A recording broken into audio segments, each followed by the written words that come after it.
Good morning and happy St Patrick's Day, everybody. It's Ask Baldy time, and we've got three today from, Michael, Bill and Astrid. Now first from Michael, lead generation for local business. How can we do it? Well, the thing is with the internet, everybody seems to be trying to sell all over the world and ignoring the fact that local businesses can do very well out of it as well. And quite simply, the easiest way to get leads locally for a local business online is to maybe do some kind of local advertising, whether it's in a newspaper, leaflet drops, that kind of thing, and get people to a squeeze page or other page online where they give you their details in exchange for something valuable, like, I don't know, something from a butcher, a recipe book, or a hairdresser, different ways to do things with your hair, not that that worries me too much, and take their lead in the same way. I mean, the principle is just the same as it is for these big internet marketing people. The execution is slightly different, but the really good thing is this.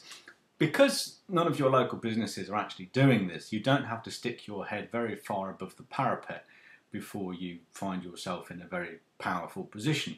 It's a bit like the guys running away from the lion. You ain't got to outrun the lion, you just got to outrun the slowest guy behind you. So that's what I would do. Let's test out some very small local ads, driving people to a web page, reason to sign up, give you their details, then market to them by email. And if you can get their postal address, all the better, because you can send them postcards and things like that. But that's how I would do that. The second one, that was Michael. The second one is from Bill, who says, I'm in the motor trade and we always charge by the hour, like everybody else does, but how can we break out of that cycle? Because then you become commoditized, and if every garage or mechanic is charging by the hour, the only thing you can do really to differentiate yourself, so it seems, is charge less, which is never a good idea. Now, I would give the same answer to this that I would give to anybody who's talking about how can I charge more in a commoditized business, and that's simply this. Think of all the things that people in the main dislike about your business. For instance, mechanics. No insult intended here, but mechanics, everybody knows they're shifty, they charge more than they need to, they overcharge for parts particularly, they'll do work that doesn't need doing, they won't fix the problem, all that kind of thing. Plumbers don't turn up and again rip you off. Builders, they don't turn up, do shoddy work. Delivery men of any kind of appliance or item, they don't turn up when they're supposed to, if they turn up at all.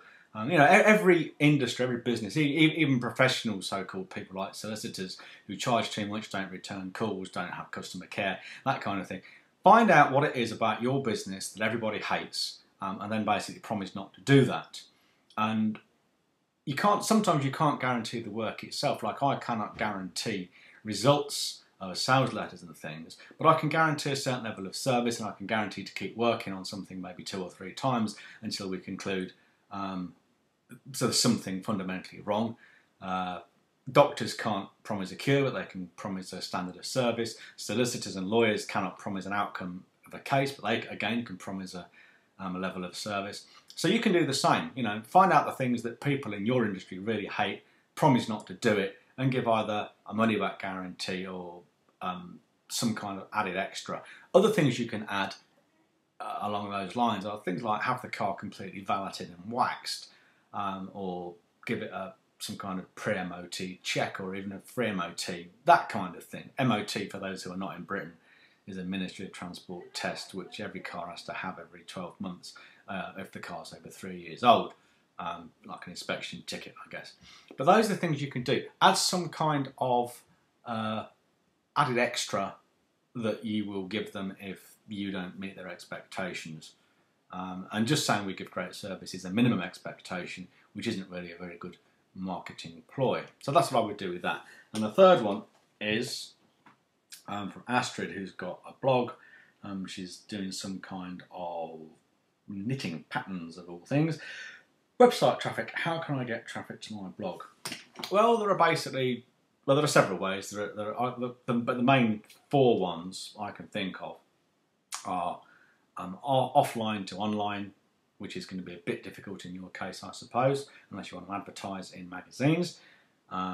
again, that's an expensive test, so I would leave that until you've got some spare money, because the reading between the lines, this is kind of a little bin money business at the moment.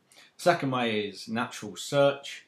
The ways to do that are to write excellent content, do your keyword research, write content matching those keywords, and then maybe get someone to do some link backs and stuff.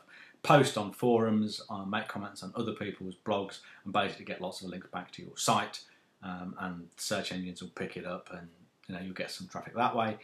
Third way is with AdWords, which I'm not going to go into because that's not really my area of expertise, and again, that's something which you need to understand and keep a very close eye on, because it can cost you a lot of money if you don't do it right, and most people don't.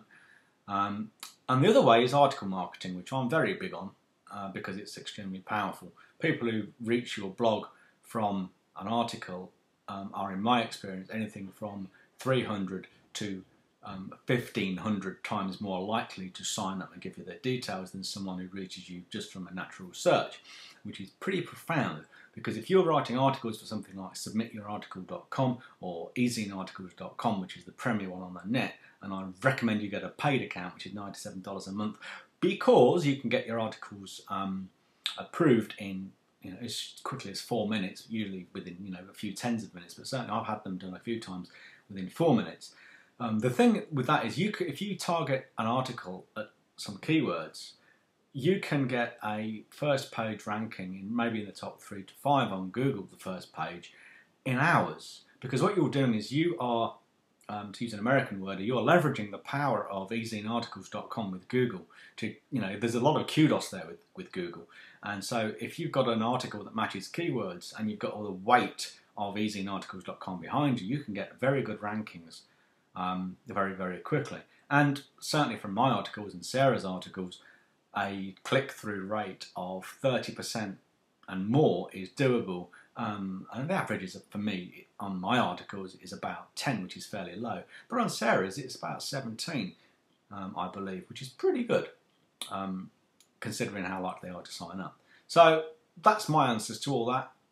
So happy St. Paddy's again. I hope you've noticed the hat. You could hardly miss it. I'll email you tomorrow with Philosophical Friday. Otherwise, have a great weekend. Don't drink too much today. I'm not drinking anything because I've got a sales letter to write. And I shall speak to you all soon. Goodbye.